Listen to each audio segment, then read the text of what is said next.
लोकसभा चुनाव अब अपने अंतिम चरण पर है। ऐसे में एंटी इंडिया प्रोपेगेंडा चलाने वाला पोर्टल द वायर एक बार फिर झूठ फैलाता नजर आया।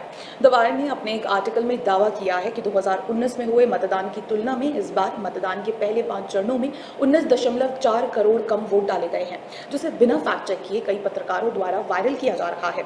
दरअसल द वायर द्वारा ये स्पष्ट तौर पर दावा किया जा रहा है कि मतदान के पहले 5 चरणों में जहां 2019 में 426 सीटों पर कुल 70.1 करोड़ वोट डाले गए, वहीं 2024 में पहले 5 चरणों में 428 सीटों पर कुल 50.7 करोड़ वोट ही डाले गए हैं।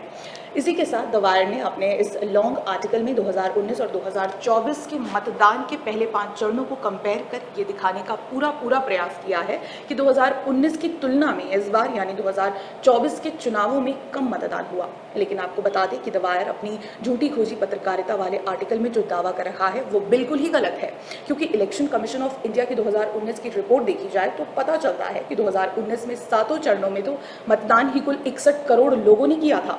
तो ऐसे में 2019 मतदान के पहले 5 चरणों में 70.1 करोड़ वोट डालने का दावा द वायर कैसे कर सकता है, जब 2019 की रिपोर्ट ही 61 करोड़ टोटल वोटर्स दिखा रहा है। तो द वायर 70.1 करोड़ का आंकड़ा कहां से लेकर आया?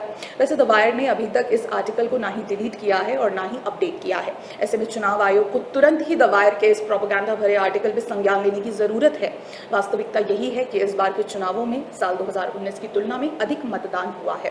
2019 के 4 चरणों को ही अगर देखें तो यहां तक वोटों की संख्या में बढ़ोतरी हुई है। साल 2019 के चुनाव में 4 चरणों तक 41.98 करोड़ वोट पड़े थे, जबकि अगर वायर को वास्तव में गणित से कोई सरोकार होता तो उसे इसकी तुलना में 2024 के लोकसभा चुनाव में 4 चरणों तक पड़े 45.15 करोड़ वोट से करनी चाहिए।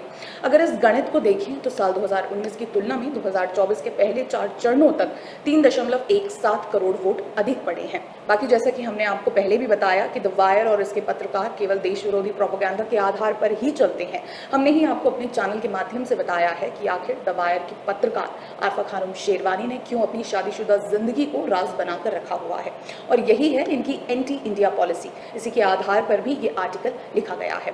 बता दें कि लोकसभा चुनावों में पहले चरण का मतदान 19 अप्रैल को, दूसरे चरण का 26 अप्रैल को, तीसरे चरण का 7 मई को और चौथे चरण का मतदान 13 मई को हुआ था। ईसीआई द्वारा जारी आंकड़ों के अनुसार पहले चरण में 66.14% मतदान हुआ, दूसरे चरण में 66.71%, तीसरे चरण में 65.68% मतदान हुआ, जबकि चौथे चरण में 69.16% मतदान दर्ज किया गया, जबकि 5वें चरण में 62.20% वोटिंग हुई थी। छठे चरण का मतदान 25 मई को हुआ और 7वें चरण का मतदान 1 जून को होना है। सभी चरणों की मतगणना 4 जून को होगी। धन्यवाद।